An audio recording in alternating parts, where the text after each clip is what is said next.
پچھلی آیات کا تعارف کروا دیں تب اگلی بات سمجھ میں آئے گی کہ آیت نمبر 11 اور 12 میں اللہ رب العزت نے وراثت کے حصے بیان فرمائے. بیٹوں کو کتنا ملے گا، بیٹیوں کو کتنا ملے گا، ایک بیٹا ہو تو کیا ملے گا، ایک سے زیادہ بیٹیاں ہوں تو کیا ملے گا، اولاد نہ ہو تو پھر ارد گرد کے رشتہ داروں کو کیا ملے گا. یہ سارا اصول یہاں بیان فرمائے. اس کے بعد فرمایا آیت نمبر 13 دیکھیں، تلک حدود اللہ، یہ اللہ کی قائم کردہ حدود ہیں، یعنی یہ جو حصے بیان فرما دیے یہ اللہ کی قائم کردہ حدود. وَمَن يُطِعِ اللَّهَ وَرَسُولَهُ، اور جو اللہ اور اس کے رسول کی اطاعت کرے، یعنی وراثت کو اس کے اصولوں کے مطابق تقسیم کرنا، وراثت کو قرآنی اصولوں کے مطابق تقسیم کرنا، یہ کیا ہے؟ اللہ اور اس کے رسول کی اطاعت. یدخلہ جنات تجری من تحتها الانہار خالدین فیہا، اللہ رب العزت انہیں جنتوں میں داخل فرمائیں گے، وہ جنتیں جن کے نیچے نہریں بہتی ہوں گی، خالدین فیہا، ان نہروں میں وہ ہمیشہ ہمیشہ ان باغات میں جنتوں میں رہے. وذالک الفوز العظیم، اور یہی سب سے بڑی کامیابی، یہی سب سے بڑی کامیابی. اب یہ کامیابی مل کس بنیاد پر رہی ہے؟ وراثت کو قرآنی اصولوں کے مطابق تقسیم کرنے پر. اگر اب کہے گی نہیں یہ ہم طے کریں گے وراثت کیسے تقسیم ہوگی، یہ ہم طے کریں گے، قرآن کے مقابلے میں، وحی کے مقابلے میں اپنی عقل کو لائے، وحی کے مقابلے میں اپنی عقل کو لائے، وہ کامیابی نہیں. جیسے کارل مارکس کی کہ جی مساوات ہونا چاہیے، سب کو برابر ملنا چاہیے، یعنی جو آدمی مر جائے اس کی کوئی وراثت نہیں، سب گورنمنٹ کے کھاتے میں جمع ہونا چاہیے. یہ جاہلانہ اور ظالمانہ اصول، یہ کامیابی نہیں، بلکہ وَمَن يَعْصِ اللَّهَ وَرَسُولَهُ، جو اللہ اور اس کے رسول کی نافرمانی کرے، یعنی وراثت کو قرآن اصولوں کے مطابق تقسیم نہ کرے، وَيَتَعَدَّ حُدُودَهُ، اور اللہ کی قائم کردہ حدوں سے نکل جائے. اب اس کی سزا کیا بیان فرمائی؟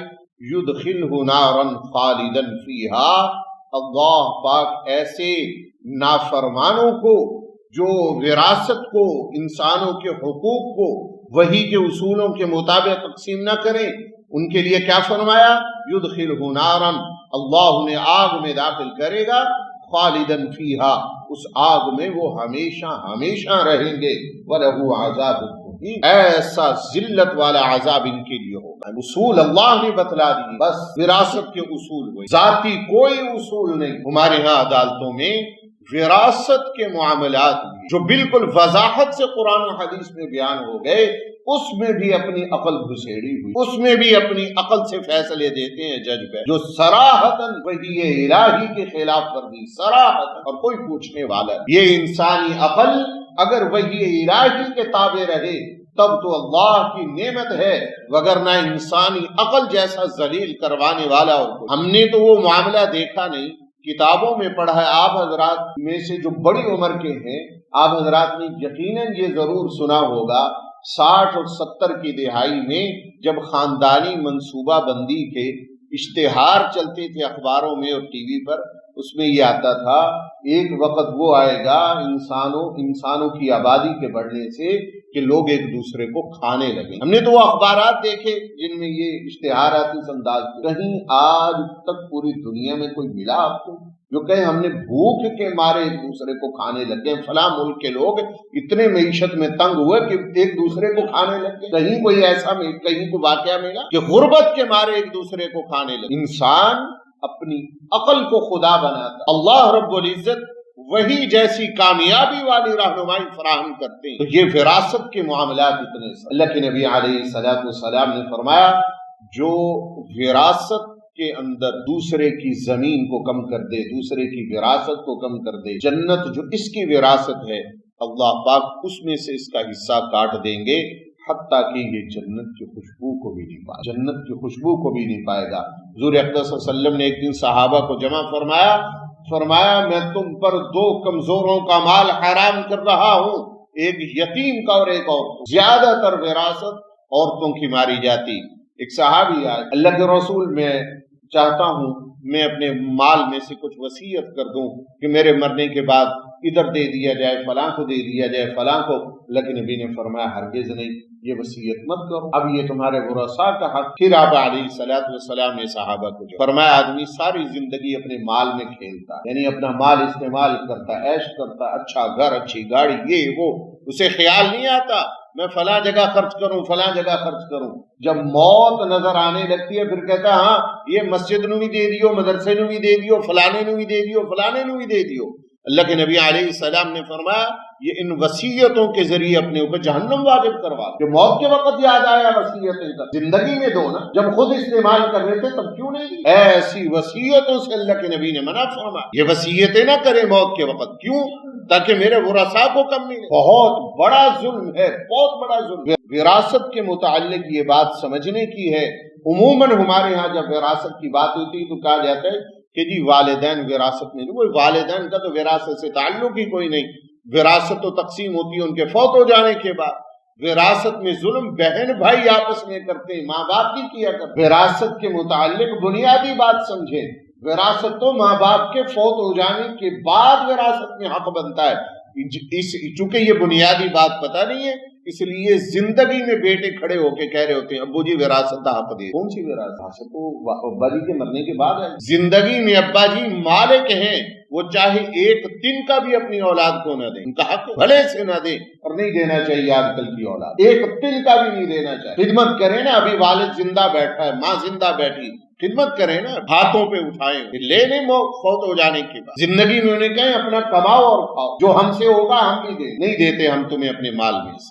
آج کل کی اولاد کے ساتھ تو یہی کر. یہ زندگی کا معاملہ الگ ہے, وراثت موت کے بعد شروع ہوتی ہے. اس لیے وراثت کے معاملے میں ظلم والدین نہیں کرتے. ہاں والدین اس صورت میں ظلم کرتے ہیں زندگی میں تقسیم کرنے بیٹھ جائے, ایک بیٹے کو بہت معمولی سا دے, دوسرے کو بہت زیادہ دے. یہ وہ ظلم ہے جو والدین کرتے ہیں, والدین کی قبر پہ اس کا بوجھ. وراثت کا معاملہ بہت زیادہ ہے, بہت زیادہ اہمیت کا حامل ہے.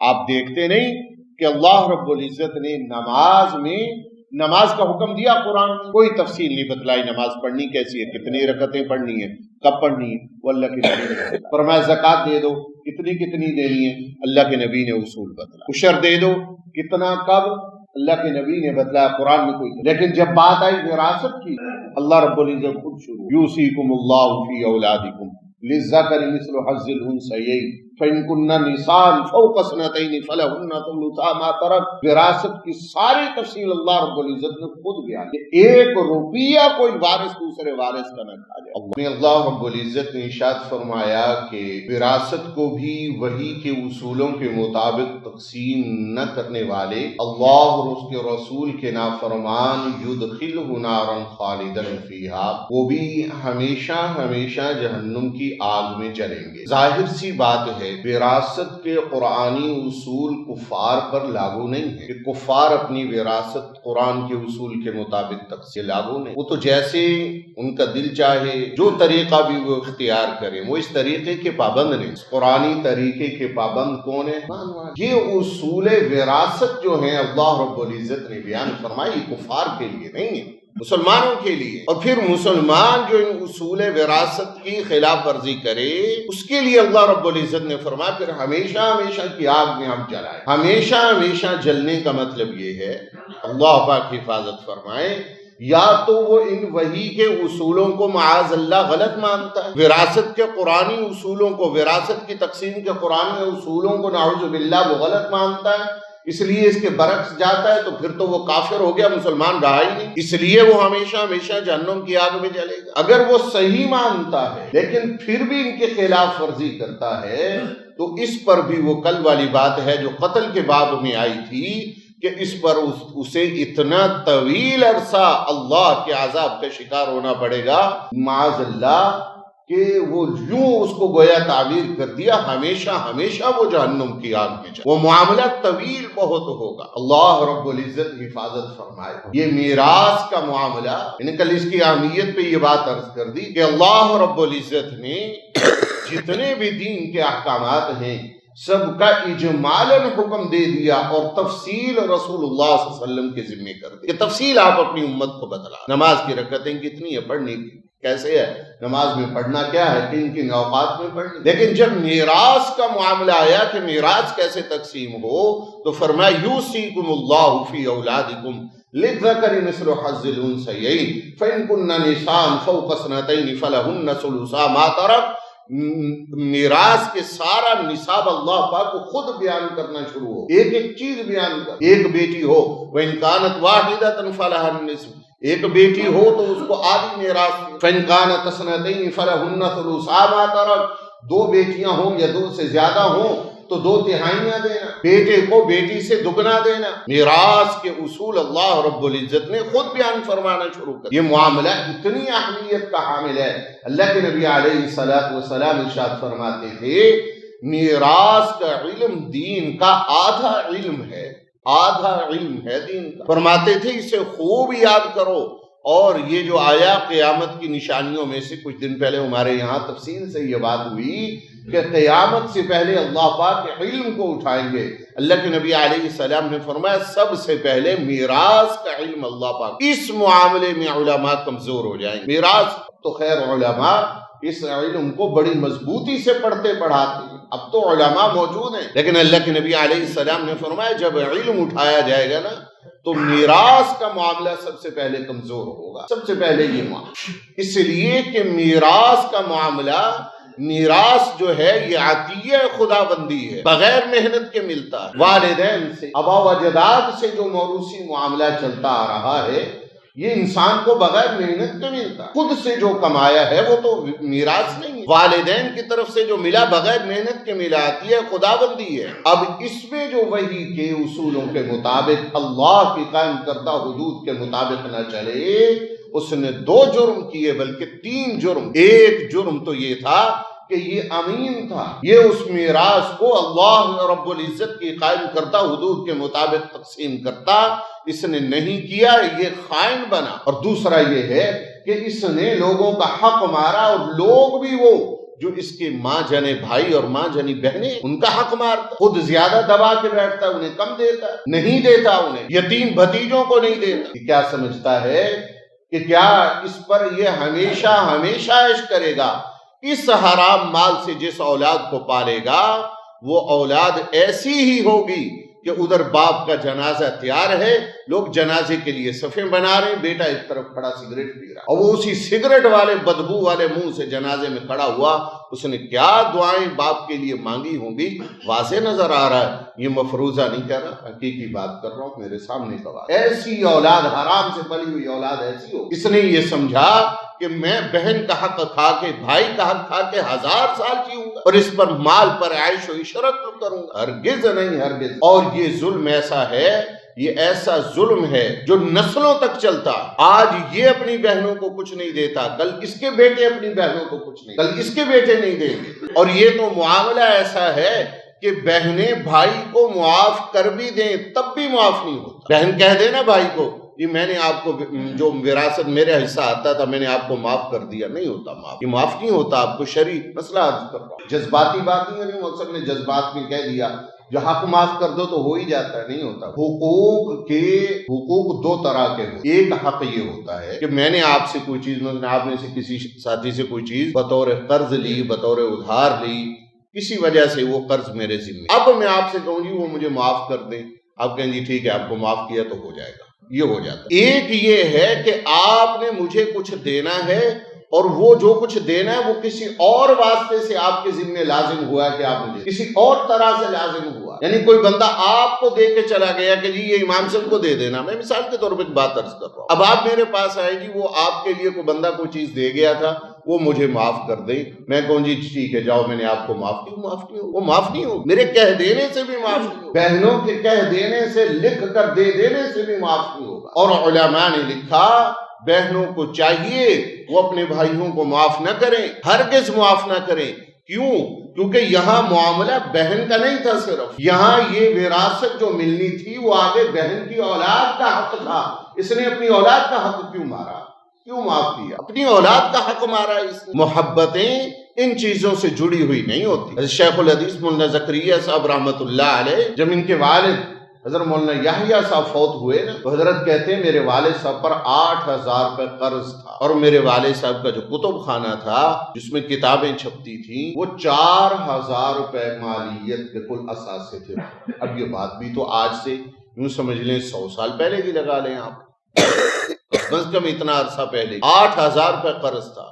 اور 4000 روپیہ کل اثاثے تھے والد صاحب. اور فرمانے لگے ایک بہن تھی اور ایک یہ بھائی تھے ایک بہن. میں نے وہ کتابیں بیچی اور بیچ کے وہ جو 4000 روپے بنے وہ بہن کو دے دیے سارے. میں نے کہا تم کمزور ہو مالی طور پر تم یہ. تو کہنے لگی بہن رونے لگ گئی اور کہتی بھائی میں آپ سے لے لوں گی پھر آپ کے گھر کیسے آؤں. تو میں کہا اللہ کی بندی اس چیز سے میرے گھر آنے کا کیا تعلق ہے؟ یہ حق تو تجھے اللہ نے دیا، تیرا جو حق تھا اس میں وہ بھی، اور میں اپنا حق بھی تجھے دے رہا ہوں. میرے گھر تو ان پیسوں کی وجہ سے آتی تھی یا میری بہن ہونے کی نسبت سے آتی؟ وہ تو اس رشتے سے آتی ہے کہ تو میری بہن، یا ان پیسوں کی وجہ سے آتی تھی؟ میں تجھے ان پیسوں کی وجہ سے آنے دیتا. حالانکہ یہاں میراث بنتی نہیں تھی، قرضہ والد کا میراث سے زیادہ تھا، وہ سارے کا سارا معاملہ قرضے میں جانا تھا.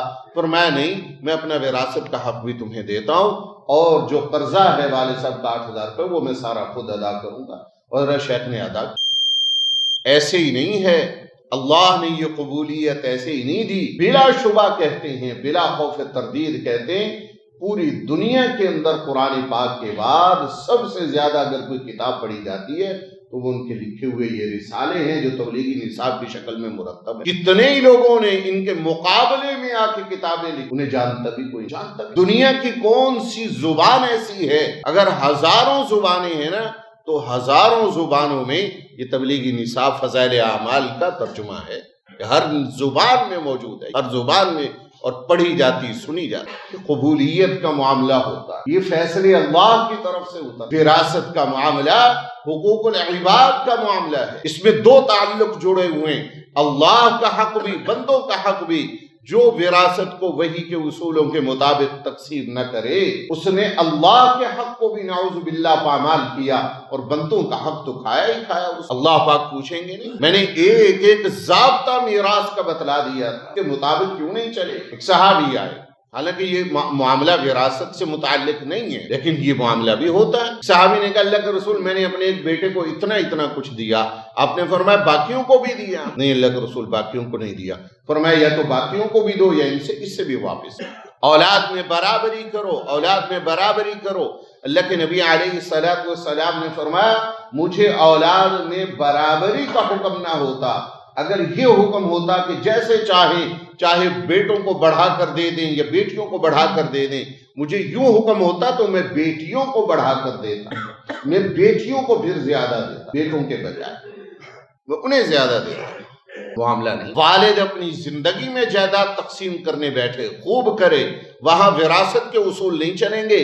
اب یہ والد کی طرف سے ہدیہ ہے اولاد کو اپنی زندگی میں، اب برابر دے گا، سب کو برابر کرے گا، بیٹوں کو بھی بیٹیوں کو برابر رکھے گا. اور برابری میں ہاں البتہ یہ ہے اتنی اجازت شریعت دیتی ہے کہ ایک بیٹا مالی طور پہ قدر کمزور ہے، مثلا بیٹوں میں سے 2-4 سرکاری نوکری والے ہو گئے، وہ اپنے اپنے کاروبار والے ہو گئے، ایک مالی طور پہ کمزور ہے، والد کو اتنا اختیار ہے اسے بڑھا دے، اسے زیادہ دے دے، اس بنیاد پر زیادہ کہ یہ مالی طور پہ کمزور ہے، چلو اسے کچھ زیادہ دینا چاہیے، ایک آدھ مکان یہ زیادہ دے، 2-4 مرلے زیادہ دے دیں، باقی تو اس کے بھائی ویسے ہی تکڑے. لیکن سب بیٹوں کو بتلا دے میں اس کو اس وجہ سے زیادہ دے رہا ہوں تاکہ شکوہ بھی پیدا نہ ہو، لیکن خاص اس وجہ سے کہ ایک بیٹے کو محروم کرنا اور دوسروں کو نوازنا ہو اس لیے زیادہ دے. ہرگز شریعت اس کی اجازت نہیں دے، ذرہ برابر بھی اس کی اجازت نہیں. یہ حقوق العباد کا معاملہ. اللہ کے نبی علیہ السلام نے فرمایا ایک دانک 7 رتی چاندی کا ہوتا ہے، ماشے سے بھی کم، ایک ماشے سے بھی کم، 7 رتی چاندی اس کا ایک دانک ہوتا ہے. فرمایا ایک دانک بھی کسی کا کھا لیا، ایک دانک بھی کسی کا مال اپنے ذمے میں لے کے مر گیا، 700 مقبول نمازیں قیامت والے دن اس ایک دانک کے بدلے میں دینی پڑے. 700 وہ نمازیں جو اللہ کے ہاں قبول ہو چکی. میں اپنی پوری زندگی کا محاسبہ کرنے بیٹھوں، مجھے 7 نمازوں کا بھی یقین نہیں، میری 7 نمازیں بھی ایسی ہوں گی جو اللہ کے ہاں. حضرت عبداللہ بن مسعود رضی اللہ تعالیٰ عنہ فرماتے تھے مجھے کوئی شخص اگر اپنا ایک سجدہ جو اللہ کے ہاں قبول ہو چکا ہو وہ ایک سجدہ مجھے دے دے اور میرے پاس ہفتے اقلیم کی سلطنت ہو، میں اسے دینے کو تیار ہوں. ایک یا 700 مقبول نماز. اللہ کے نبی کا فرمان ہے کوئی دنیا دار کا لگایا ہوا حساب نہیں ہے۔ صحابہ سے پوچھا اللہ کے نبی علیہ السلام نے مفلس کون؟ مفلس نادار، غریب، محتاج کسے کہتے؟ صحابہ نے کہا اللہ کے رسول۔ تو یہی سمجھتے ہیں مفلس وہ ہے جس کے پاس مال و دولت نہ ہو، دنیا کے اسباب نہ ہو، ضروریات پورے کرنے کا معاملہ نہ ہو۔ میں تمہیں بتلاتا ہوں مفلس آدمی وہ ہے جو قیامت والے دن یوں اللہ کی بارگاہ میں آئے گا گویا اس کے ساتھ نیک اعمال کے پہاڑ ہوں گے، اس کے ساتھ گٹھڑیاں ہوں گی نیک اعمال، اتنی نیکیاں زندگی میں کی، یہ نماز، یہ نوافل، یہ تہجد، یہ ذکر اللہ، یہ تلاوت قرآن، یہ دعوت و تبلیغ، یہ جہاد، یہ درس و تدریس، یہ پڑھنا، یہ پڑھانا، یہ ساری دین کی محنتیں، یہ خدمت خلق، سب کچھ کیا ہوگا لیکن اللہ کے نبی علیہ السلام نے فرمایا کسی کو مارا ہوگا، کسی کو گالی دی ہو، کسی کا مال کھایا ہوگا، کسی کو برا بھلا کہا ہوگا، کسی رشتہ دار کا حق، رشتہ داری کا حق توڑا ہوگا۔ اللہ رب العزت حقوق والوں کو بلائیں گے،